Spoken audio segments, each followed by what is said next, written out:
Olá,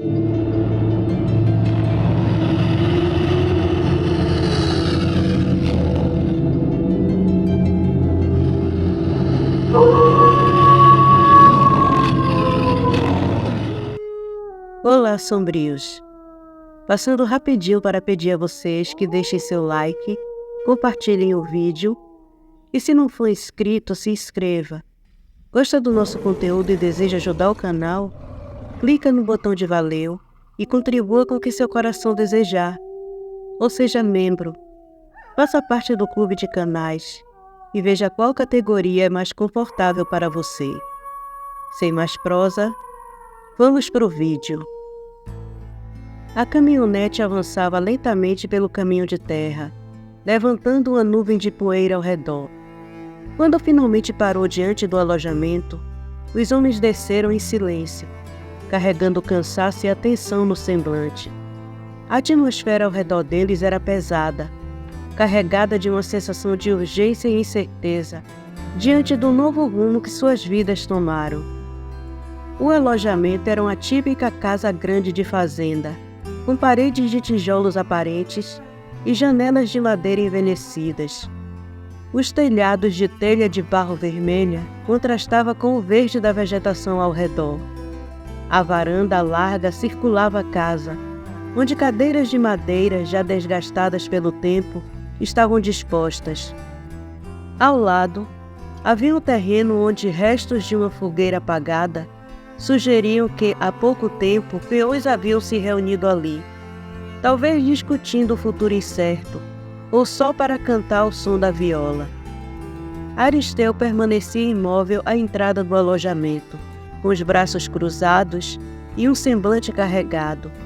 Seus olhos sempre atentos captaram cada movimento dos recém-chegados. Quando os homens desceram da caminhonete, ele os reconheceu de imediato. Eram rostos que ele preferia nunca mais ver por ali. Figuras marcadas pela brutalidade, acostumados a resolver suas questões com violência. Eram homens dados a brigas, desordens e ações sem escrúpulos. Não foi surpresa para Aristeu se lembrar de onde os conhecia. Já haviam trabalhado para Coutinho, Aragão e Fagundes, fazendeiros que se aproveitavam da crueldade e desonestidade desses homens para fazer valer sua vontade. Ele não confiava neles, mas agora estavam sob a proteção de Kátia Lemos, uma responsabilidade que Aristeu sabia que não traria nada além de problemas. Kátia desceu logo atrás, observando a cena com ar de preocupação. Sua presença era calma, mas seus olhos revelavam a tensão que ela tentava disfarçar. Quando Aristeu se aproximou, ela lhe dirigiu um olhar reconfortante, mas suas palavras mostravam que ela também carregava a mesma inquietação. "Eu sei, Aristeu", disse Kátia, sua voz suave mas firme. "Não se preocupe, vai ficar tudo bem. Mostre os quartos para eles. Eles precisam de um banho, e eu vou providenciar roupas mais adequadas." Aristeu assentiu, embora não estivesse tão confiante quanto sua patroa. Ele sabia que aqueles homens traziam consigo a sombra de problemas antigos, mas não podia questionar as ordens de Kátia. Christian, até então em silêncio, observava cada detalhe ao redor, seus olhos verdes atentos a cada movimento de Kátia. Ele era um homem de poucas palavras, com cerca de 1,90 m, de pele clara e um físico evidente bem distribuído, forjado pela vida dura na mata. Seus cabelos castanhos e ondulados chegavam até o meio das costas, presos em uma trança firme, e em suas orelhas pendiam discretamente um par de argolas de prata. Sua presença era imponente, mesmo quando ele não falava, e o desconforto em seu rosto não passava despercebido. Embora tentasse disfarçar, mantendo uma postura firme e distante, o peso de estar fora de seu território natural era evidente. Quando Kátia se virou para ele, notou esse desconforto, mas algo mais profundo em seu olhar prendeu sua atenção. Por trás da máscara de desconfiança e de rigidez, De um homem acostumado à sobrevivência, havia um misto de curiosidade. Ele permanecia intrigado com ela, talvez tentando entender suas verdadeiras intenções, ou quem sabe, até mesmo questionando se ela realmente era diferente dos outros fazendeiros que ele tanto desprezava. O silêncio entre eles era quase palpável, carregado de tensão e algo não dito. Aristeu é nosso administrador, disse Kátia, tentando parecer mais à vontade do que realmente estava. Ele é uma boa pessoa e vai ajudá-lo a se acomodar. Christian, no entanto, não se sentia em paz naquele lugar. A vida na mata era tudo o que conhecia, e estar ali cercado por paredes e telhados o faziam se sentir preso.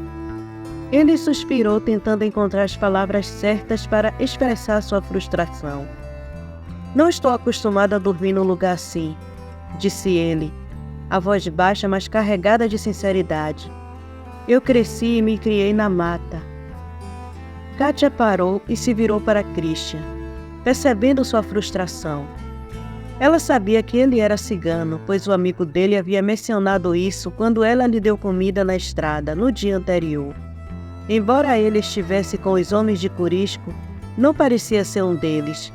Havia algo diferente nele, mais humano. O fato de ter acolhido aqueles homens e pescado tantos peixes mostrava que se importava com eles.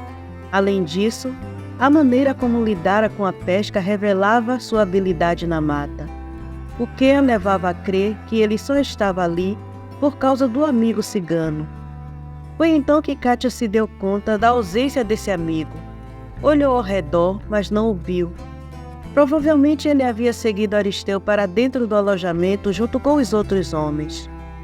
Ela suspirou, sentindo o peso da responsabilidade que carregava, e respondeu: Eu imagino que essa situação esteja sendo difícil para você, mas ao abrigar esses homens, você arrumou problemas para si. Os fazendeiros amigos do feiticeiro vão caçar esses homens, culpando-os pelo incêndio e pela morte daquele infeliz. Eles não são boas pessoas. Eles vão julgá-lo como igual, mesmo sabendo que não é. E mais ainda, ao perceberem que você é um cigano, podem fazer coisas muito piores. Havia uma tristeza contida em sua voz, e Christian sentiu que as palavras dela não eram apenas um aviso, mas um presságio do que estava por vir. Sei que não gosta da ideia, continuou Kátia, mas estará mais seguro aqui do que na mata. Tem outros casebres espalhados pela fazenda. Alguns estão abandonados, porque muitos dos meus peões se bandearam para as fazendas dos coronéis mais ricos. Você pode escolher um que lhe agrade e morar lá, mas por enquanto pode entrar, tomar um banho, e mais tarde trarei o jantar para os peões e para vocês. Christian a observava intrigado. Havia algo em Kátia que o deixava desconfortável, mas ao mesmo tempo fascinado. Ela era uma mulher forte, mas carregava uma tristeza que parecia maior do que ela mesma. E por algum motivo, ele sentia que essa tristeza estava diretamente ligada ao que havia acontecido naquela terra amaldiçoada. Você disse que os fazendeiros que estão caçando esses homens vão culpá-los pela morte do feiticeiro?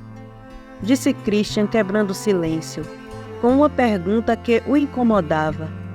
Me diga, Gaidi, por que acha que não foram eles? Kátia cruzou os braços, o olhar distante como se estivesse revivendo memórias que preferia esquecer. Quando finalmente respondeu, sua voz estava carregada de uma resignação sombria. Porque os pecados dos pais são cobrados nos filhos, respondeu ela, ecoando as palavras de sua avó. Minha avó sempre me dizia isso. Aquele feiticeiro fez uma coisa muito ruim no passado, e agora ele pagou por isso. Se foram as feras ou não, isso não vem ao caso. O fato é que ele pagou pelo que fez, assim como todos os outros pagarão, inclusive eu. Ela pausou, sentindo o peso das palavras que estava prestes a dizer. ainda que na época eu fosse apenas uma criança. Os pecados do meu pai vão recair sobre mim. Você me perguntou mais cedo por que faço isso, por que ajudo as pessoas que precisam. Bem, senhor cigano, quando chegar a minha hora de pagar, quero ao menos ser digna do céu.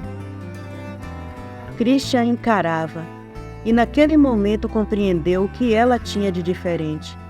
Kátia Lemos estava tão convencida de que iria morrer que havia se resignado a isso.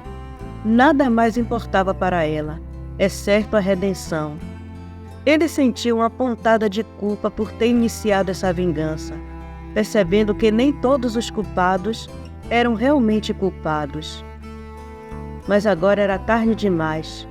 Ao usar as presas de prata, ele liberou a maldição, e ela só terminaria quando o último culpado estivesse morto. Naquele instante, o destino de Kátia e Christian parecia entrelaçados, de uma forma que nenhum dos dois poderia escapar.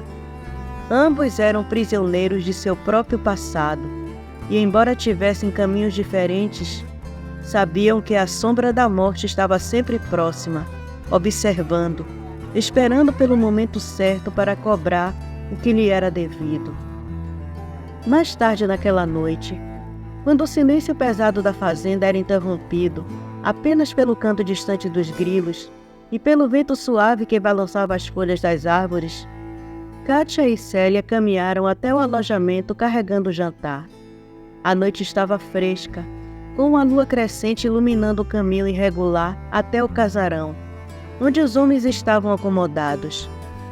Ao se aproximarem, o murmúrio de vozes baixas e o ranger das cadeiras se movendo sobre o chão de madeira ecoava ao redor, aumentando a sensação de isolamento e mistério daquela fazenda esquecida. Nos fundos do alojamento, uma mesa comprida de madeira, já desgastada pelo tempo, estava cercada por cadeiras simples. A luz de um lampião balançava suavemente com a brisa, lançando sombras dançantes sobre os rostos cansados dos homens que ali se sentavam. Kátia e Célia começaram a servir o jantar, pratos simples, mas feito com cuidado. A comida, embora modesta, tinha um aroma reconfortante. Os homens observavam Kátia com a curiosidade e respeito silencioso. Ela era a dona daquelas terras, mas ali estava, servindo o jantar como se fosse uma simples empregada. O desconforto era geral, especialmente quando Nulo, que já estava de volta à fazenda, rompeu o silêncio com sua voz profunda e carregada de desdém. Por que está nos servindo se é a dona da casa? Onde estão os empregados que deveriam fazer isso?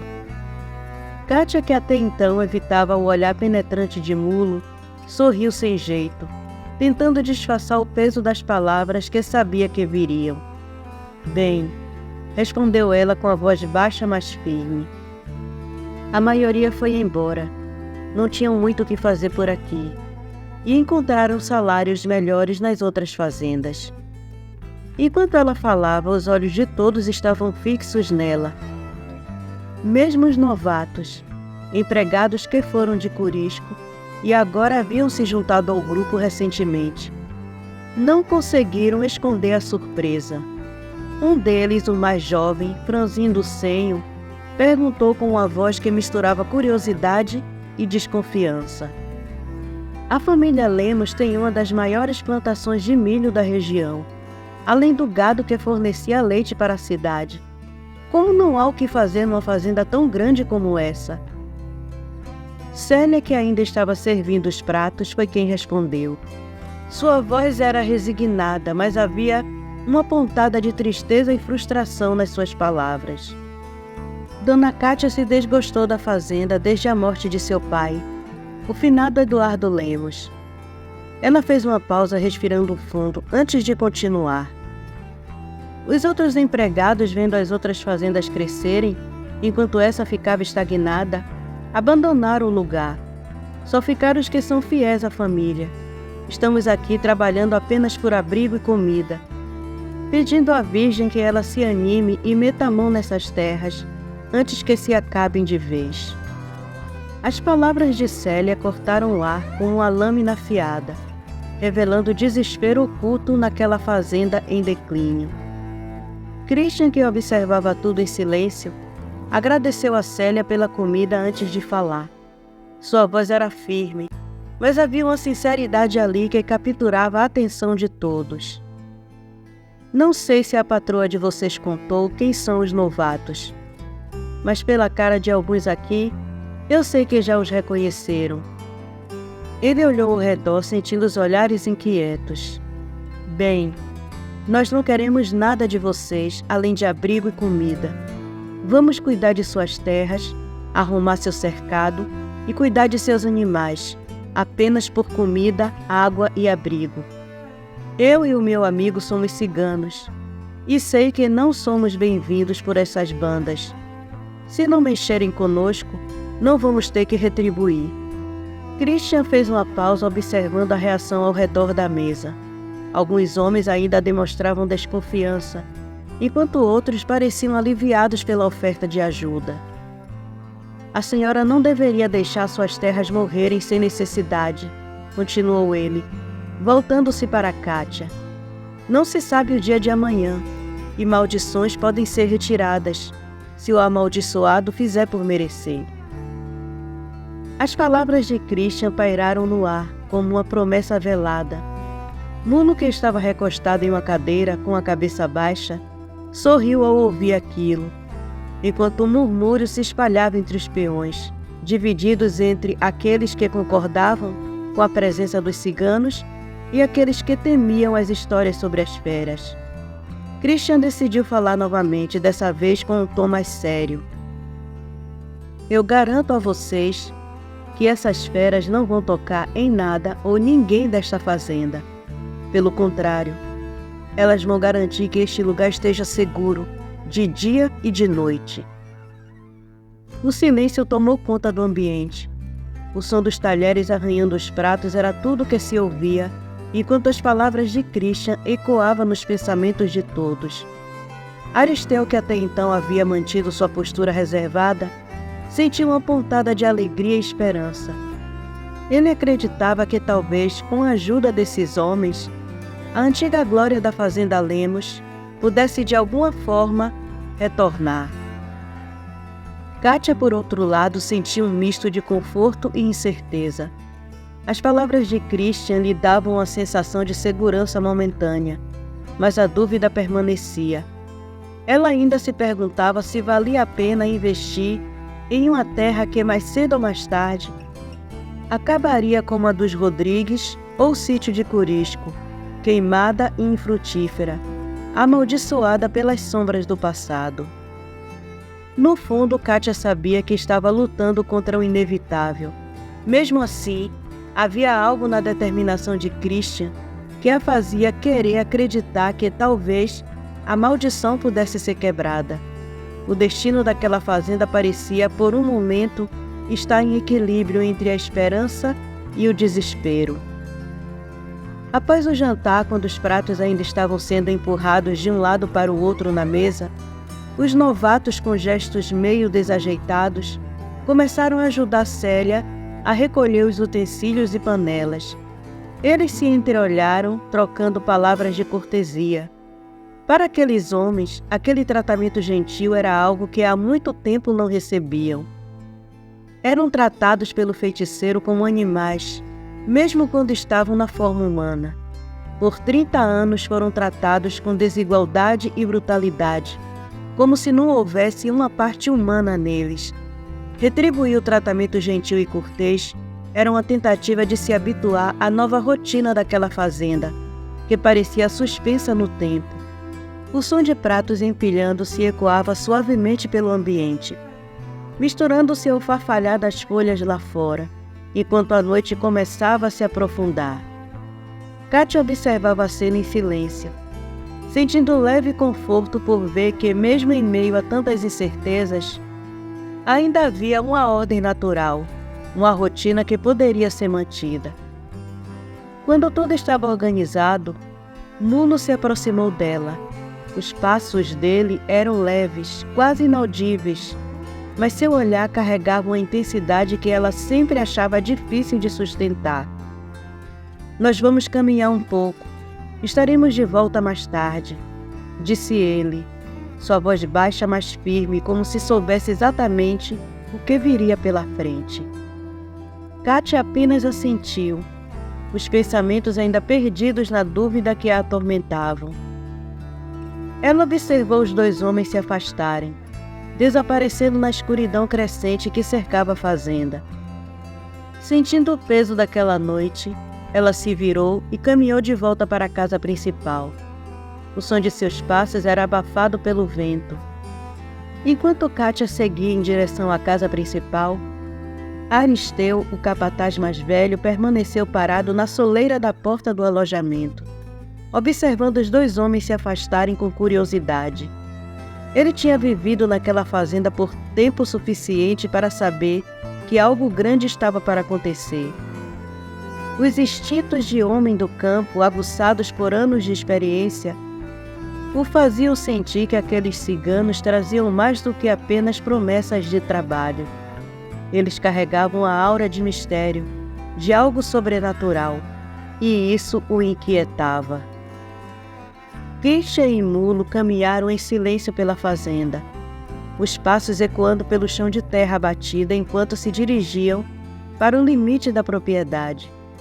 Enquanto caminhavam, Christian observava a fazenda, imaginando como ela deveria ter sido vibrante e cheia de vida no passado, mas agora parecia um gigante adormecido, preso em uma espécie de letargia maldita. As sombras das árvores os cercavam, tornando a escuridão ainda mais densa conforme se aproximavam da mata. Quando chegaram ao limiar onde os campos cultivados se encontravam com a densa floresta que os envolvia, Mulo parou. O vento sussurrava entre as folhas, trazendo consigo o cheiro úmido da terra e da vegetação. Ele olhou para Christian, seus olhos fixos e penetrantes. "Há 2 fazendeiros dos que mataram seu povo sendo atormentados na mata onde vivíamos", disse ele, a voz carregada de uma calma perigosa. "Há vários peões e caçadores com eles. Hoje, só os peões e os caçadores morrerão, porque ainda não é a hora dos fazendeiros." Christian manteve os olhos fixos em Mulo por um instante, considerando aquelas palavras. A verdade nelas era inegável. Ele sentia o peso da maldição e da justiça que estava por vir, mas não questionou. Algo dentro dele, uma força primitiva e indomável, começou a se agitar. O lobo conhecido como Presas de Prata despertava, rosnando em sua alma, ansiando por correr, caçar e punir os marcados pela maldição. Ele não hesitou. Dentro da mata, depois de cruzarem os limites da fazenda Lemos, Christian permitiu que a transformação ocorresse. Primeiro vieram os tremores, a pele esticando, os ossos se alongando. Ele sentiu o fogo queimando em suas veias enquanto sua forma humana era deixada para trás. O mundo ao seu redor começou a mudar. As cores se tornaram mais intensas, os sons mais nítidos. O cheiro do medo, da terra úmida e das presas se misturavam no ar, inundando seus sentidos.